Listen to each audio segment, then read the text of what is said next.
అండి టుడే మా mini blog night routine చూసేయండి.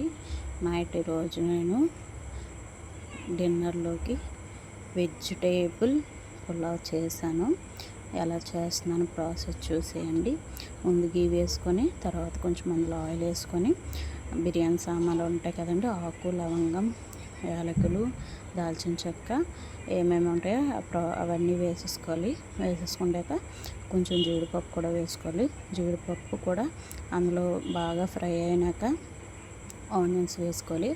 ఆనియన్స్ గోల్డెన్ బ్రౌన్ కాకుండా లైట్ బ్రౌన్ షేడ్ వస్తే సరిపోద్ది కాబట్టి కొంచెం ఆయిల్లో బాగా అది ఫ్రై అయినాక ఆనియన్స్ని తర్వాత మనం ఏం చేయాలంటే ఇందాల చూపించినట్టుగా మిక్సీలోని కొంచెం అల్లం వెల్లుల్లి పచ్చిమిర్చి ఒక 6-7 కొంచెం కొత్తిమీర పుదీనా కూడా యాడ్ చేసుకోవాలండి. నా దగ్గర పుదీనా లేదు, అందుకని ఓన్లీ కొత్తిమీరతోనే నేను సరిపెట్టేశాను. ఆ పేస్ట్ అనేది మిక్సీ చేసేసుకోవాలండి. మిక్సీ చేసేసుకొని కొంచెం వాటర్ వేసుకొని చేసుకోవాలి, లేకపోతే ముద్దగా ఉంటుంది. కొంచెం చిన్న గ్లాసుకి ఇంచులో కొంచెం వాటర్ వేసుకొని ఆ మిశ్రమాన్ని ఏం చేయాలంటే ఆనియన్స్ బాగా వేగుతున్నాయి కదండి, అప్పుడు ఆ పేస్ట్ అనేది అందులో వేసేయాలి. వేసేసిన తర్వాత బాగా స్లిమ్లోనే పెట్టాలండి.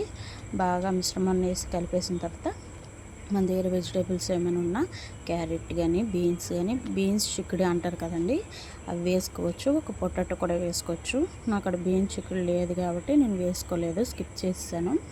ఓన్లీ క్యారెట్తోనే చేశాను అనమాట. ఆ పేస్ట్ వేసాక బాగా ఆయిల్లో బాగా ఫ్రై చేయాలండి, ఆయిల్ పైకి తేలేదాకా. తర్వాత కొంచెం పెరుగు కొంచెం సాల్ట్ వేసుకొని అది కూడా బాగా ఫ్రై చేయాలి. లో ఫ్లేమ్లోనే పెట్టాలి.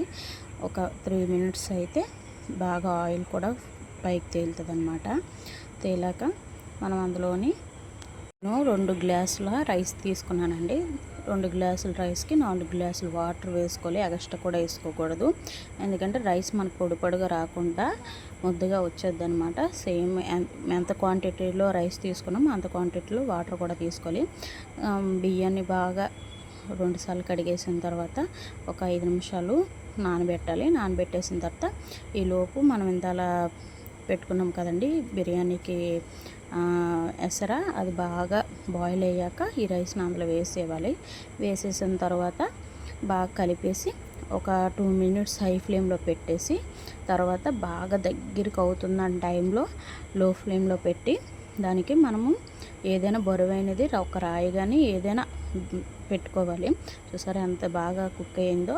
తర్వాత కొంచెం వాటర్ ఉంది బిర్యానీలో అన్నప్పుడు కొంచెం గీ వేసుకొని మళ్ళీ బాగా కలిపేసి లో ఫ్లేమ్లో పెడితే మనకి వేడైన పులావ్ రెడీ అయిపోద్ది. చూసారా ఎంత బాగుందో, పొడిగా ఎలాగొస్తుందో. నేను బీన్స్ వేసానంటే అది చెప్పలేదు, అంటే బీన్స్ పిక్కలు అంటారు కదా, అవి వేసాను. గ్రీన్ పీస్ అని అది వేసిన తర్వాత చూసారా ఎంత మెత్త కుక్ అయిపోయిందో, చాలా బాగుంది పులావ్ అయితే. పులావ్ అయిపోయిన తర్వాత పులావ్ కాంబినేషన్ చికెన్ కర్రీ కూడా చేశాను. చికెన్ కర్రీ వీడియో నేను పెట్టట్లేదు. తర్వాత చికెన్ కర్రీ పులావ్ సరిపోదు కదండి, మా ఆయనకి రైతా ఉండాలి. రైతాకి ఆనియన్స్ కట్ చేస్తున్నాను. ఆనియన్స్ కట్ చేసిన తర్వాత రైతాలో ఎంతమంది అయినా నిమ్మకాయ వేసుకుంటారా కామెంట్ చేయండి. నేనైతే లెమన్ పిండుతాను, మా ఆయనకి పుల్లగుంటే ఇష్టం అనమాట. ఆ రైతా అయిపోయిన తర్వాత మధ్యాహ్నం క్లీన్ చేసిన గిన్నెలు ఉన్నాయండి, అవన్నీ అక్కడ సర్ది పెట్టేశాను అనమాట.